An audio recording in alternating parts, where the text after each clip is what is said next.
جو ہمارا ملٹ کا سسٹم ہے، کورٹ مارشل کا یا لیگل سسٹم ہے، یہ بالکل بڑی سرعت سے کام کرتا ہے. It works with speed. لیکن جو قانونی اور انصاف کے تقاضے ہیں وہ مقدم ہیں.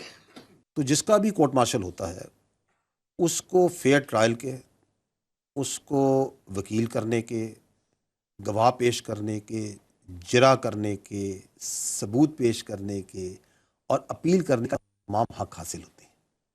اس لیے اس پہ کوئی حتمی ٹائم فریم نہیں رکھا جا سکتا.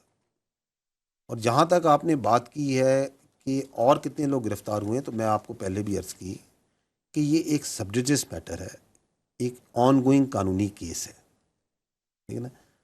اور اس میں جو ضروری جزیات اور تفصیلات ہوں گی، جو مناسب ہوں گی، وہ آپ کو بتائی ضرور جائیں گی. لیکن میں آپ کو یہ بتا دوں کہ جو بھی شخص اس کیس میں ملوث ہوگا وہ قانون کی گرفت سے باہر نہیں رہے گا، چاہے اس کا کوئی بھی عہدہ ہو، چاہے اس کی کوئی بھی حیثیت ہو.